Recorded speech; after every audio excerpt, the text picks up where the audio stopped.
Good morning, I'm Abheudaya Shrestha, and these are the headlines of the hour. Political parties making efforts to change province governments with the change in centre's political equation. Dispute emerges within Nagarik Unmukti Party regarding cabinet expansion in Sudur Paschim province. More than 30,500 road accidents occur in the country annually, in which around 2,000 people lose their lives. National Road Safety Council fails to be established. Implementation of existing laws feeble. Israel's intelligence agency says efforts to secure a deal on a ceasefire between Israel and Hamas in Gaza ongoing despite dimming hopes for a truce during the Muslim holy month of Ramadan. And Nepal currently playing against host Hong Kong in the inaugural match of the T20 International Series today. Nepal bowling first after winning the toss. With the change in political equation at the center, parties are making efforts to change province governments. The province governments have once again been affected by politics at the center. The formation of the new alliance at the center has directly affected the provinces, and such effects have been welcomed by the parties. After the implementation of federalism in the country, federal, provincial and local level governments have been active. The three tiers of government was formed so that the public could have access to services close to their homes. The province governments have been criticized for being a hub for politics. The federal government has been blamed for this, as it has failed to formulate important laws regarding employees, police, education, among others. Law experts have said that questions have been raised against the provinces as the administrative hub, Singadarbar, has not let the provinces experience their rights. The Constitution has provisioned separate rights for the federal, provincial and local level governments. However, the federal government has not formulated the laws for them to use their rights. The federal government does not seem serious towards formulating such laws. With the change in the political alliance at the center, parties are gearing up to form new political equations at the provinces as well. In the past 15 months, 3 political equations have been formed at the center. Due to this, the chief minister in Koshi province has been changed on 5 occasions. Within this period, chief ministers in Gandaki, Lumbini and Sudur Paschim provinces have changed twice each. It has been 7 years since the implementation of federalism in the country. However, the provinces have not been able to escape from the shadow of the center. The political parties have also not been able to accept the exercise of federalism. Although they have taken their party structure down to the lower level, the leadership level has been pushing the center's decision on them. It's now time for our segment Public Pulse, where you text us with your opinion. Public Pulse. Here's the question. Why are political parties giving priority to power rather than implementation of federalism? Your options are A, centralized mindset, B, hunger for power, and C, not understanding the essence of federalism. The voting is on. Type NEWS, select your option A, B, or C, and send it to 34001 to share your opinion with us. The effect of the newly formed alliance at the center has been witnessed in all the 7 provinces. Chief Minister Kamal is finding it difficult to save the Nepali Congress-led government in Sudur Paschim province. After CPN Maoist Center and CPN Unified Socialist withdrew their support to the Sudur Paschim province government, Chief Minister Shah has fallen in minority. His effort to sustain the Nepali Congress-led government by securing majority has not materialized. His final effort to hand ministerial posts to one Rashtriya Prajantra Party member and an independent member has not been successful. Even after appointing 2 ministers and 1 state minister from Nagarik Unmukti Party last Friday, Chief Minister Shah has not been able to garner majority, as the Rashtriya Prajantra Party member and the independent member have not agreed to join the government. Instead, serious dispute emerged within Nagarik Unmukti Party due to the cabinet expansion. Party chairperson Ranjita Shrestha Chaudhary has directed the 3 members of her party, including leader Ghanshyam Chaudhary, to quit the Shah-led government, saying that they had joined the government without having any discussions with the party. Party chair Ranjita warned of action against them if they do not exit the government. However, Ghanshyam has still extended support to the Shah-led government. 4 members of Nagarik Unmukti Party are in Resham Chaudhary's favor, while 3 are with Ranjita. In the Sudur Pashchim Province Assembly, Nepali Congress has 18 members, Nagarik Unmukti Party has 7, Rashtriya Prajantra Party has 1, and there is 1 independent member. Meanwhile, the alliance parties at the center, CPN Maoist Center, has 10 members apart from the Speaker. CPN UML also has 10, while CPN Unified Socialist has 4 members at the Sudur Pashchim Province Assembly. Both the sides have offered ministerial posts to the Rashtriya Prajantra Party member and the independent member. The support of 27 members is needed to form the Sudur Pashchim Province government. However, both Chief Minister Shah and the parties of the ruling alliance do not have majority to form the government. Shah has been claiming of gathering majority at any cost. However, the parties of the newly formed alliance are discontent with the behavior of the Chief Minister. They are firm in their stance that the Chief Minister, who is in minority, should tender his resignation soon.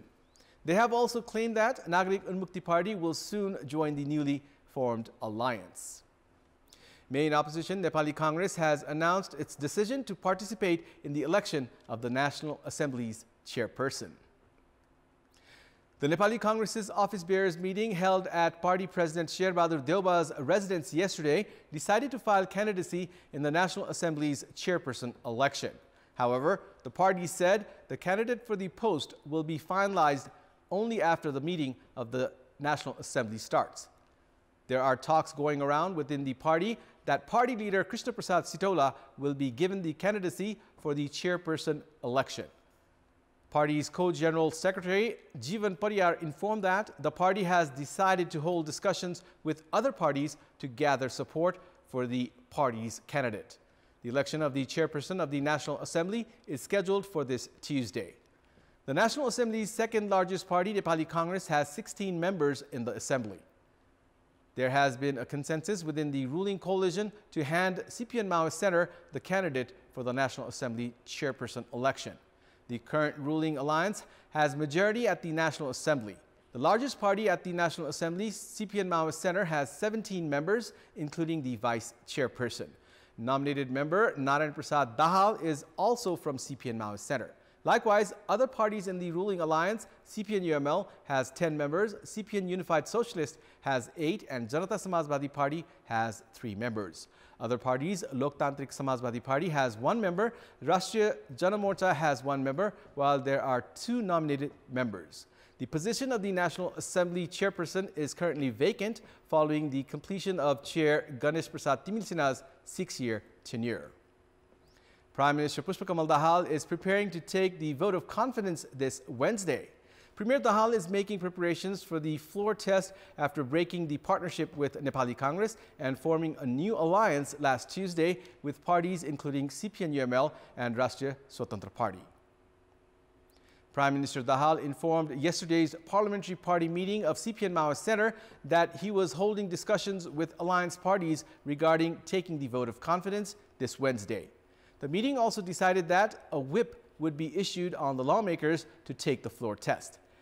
At yesterday's meeting, discussions were also held regarding the candidate for the election of the National Assembly's chairperson. Incumbent Vice Chair of the National Assembly, Urmila Aryal, along with party leaders Narayan Dahal and Jakku Subedi, have been considered front-runner candidates for the chairperson election. Road accidents have continued to rise in the country in recent time. According to last fiscal year's government statistics, more than 30,500 accidents were registered, which caused the deaths of around 2,000 people. Although accidents have been rising, the government has failed to formulate required rules and regulations, while implementation of existing laws have been feeble.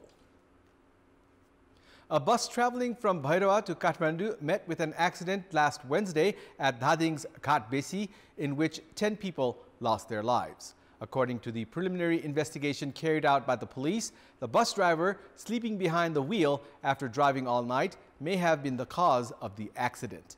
According to last fiscal year's statistics, 30,528 accidents were registered, in which 1,967 people lost their lives and more than 23,000 others were injured. The government statistics show that most of the accidents involving large vehicles occurred during the night. According to the Motor Vehicle and Transport Management Act 1993, there must be 2 drivers in long-distance public vehicles. The act states that the drivers must switch their duty behind the wheel every 6 hours. The act also says public vehicle drivers traveling on routes of more than 4 hours must take half-an-hour break every 4 hours. However, the act has not been implemented properly. Then lawmaker Dilapanta Sangrola registered a proposal of public importance at the Parliament on February 12, 2019, after the government failed to establish the National Road Safety Council to monitor the implementation of the law. After discussions were held on the proposal, then Fiscal Infrastructure and Transport Minister Raghubir Mahaset had informed that the National Road Safety Council had already been established and the National Transport Policy had also been prepared. However, the National Road Safety Council has not been established, nor has the National Transport Policy been endorsed, even after a lapse of 5 years. Raghubir Mahaset is once again leading the Ministry of Fiscal Infrastructure and Transport. Experts opine that if Minister Mahaset gives interest in establishing the National Road Safety Council and issuing the National Transport Policy, road accidents may decline. According to government statistics, on average, 40 road accidents take place in the country on a daily basis, and around 3,000 people lose their lives in accidents every year. However, the World Health Organization has stated that around 5,000 people are killed in road accidents in Nepal annually. In our Public Voice segment, we had asked people in several provinces what should the local governments do to promote domestic production. Let's take a look at what they had to say.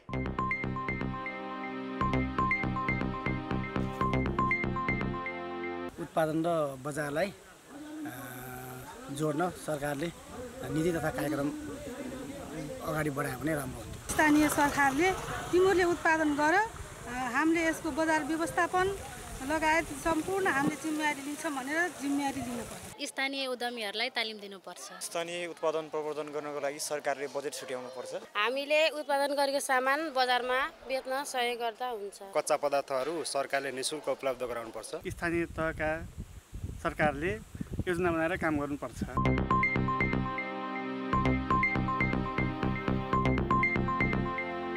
It's time now for the international updates.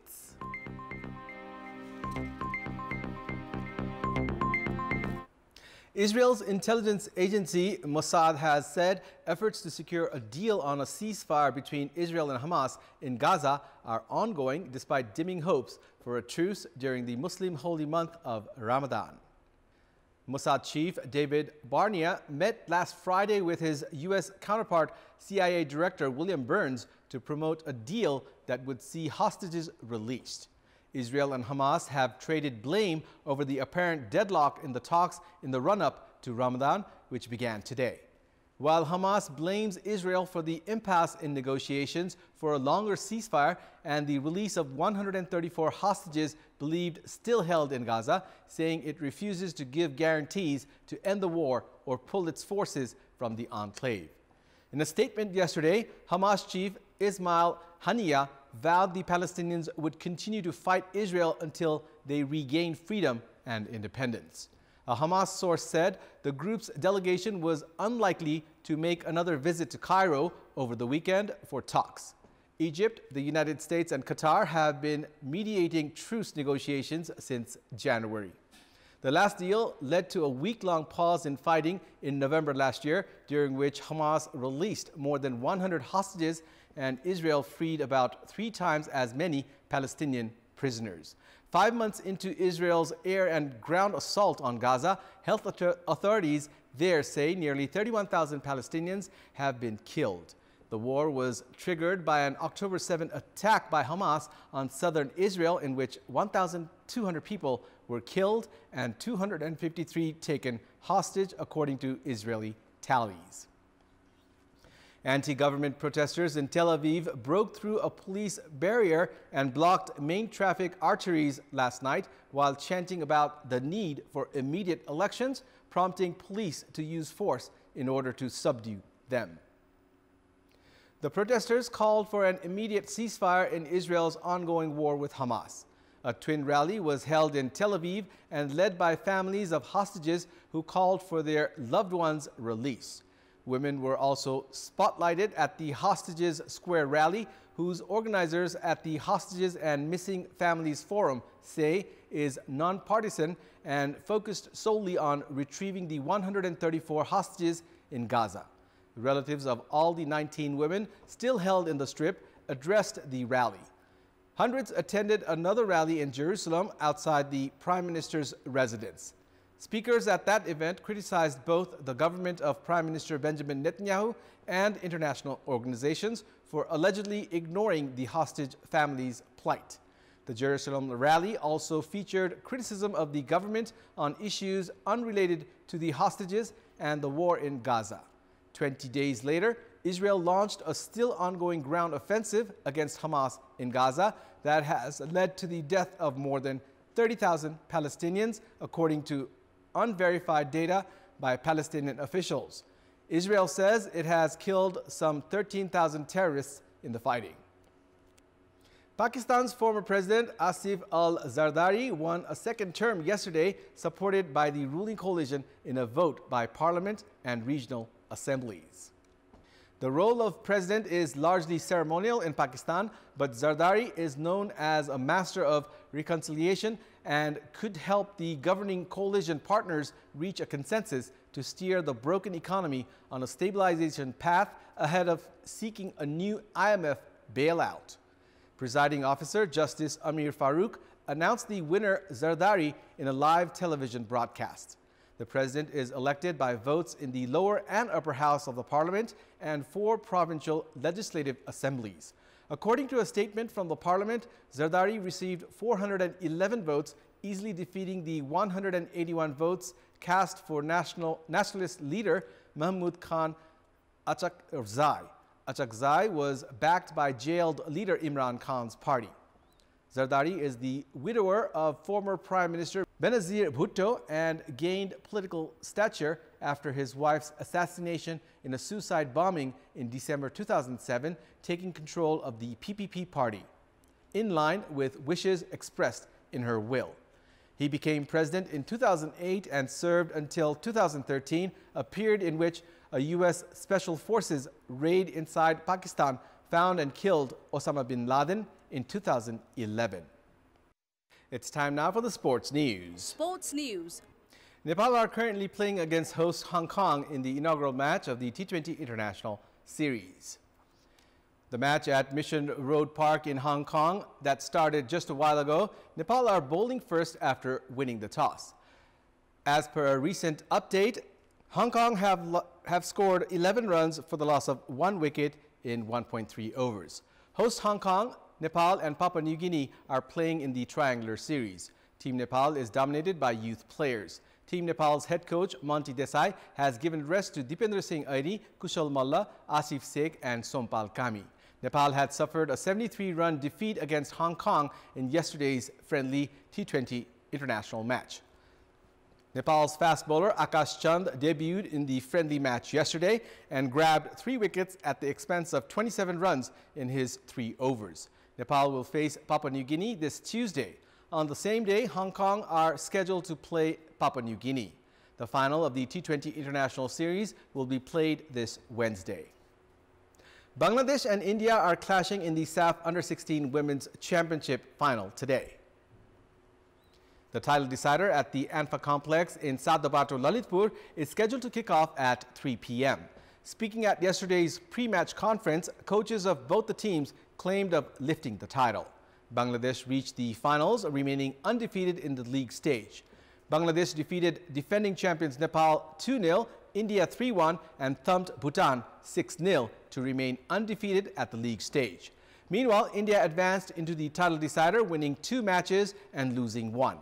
India had thumped Bhutan 7-0 in the inaugural match and thrashed hosts Nepal 10-0 in the group stage.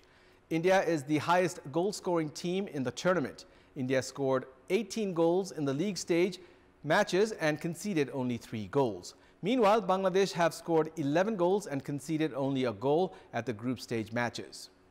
That's all for the moment. Thank you for watching. Have a good day.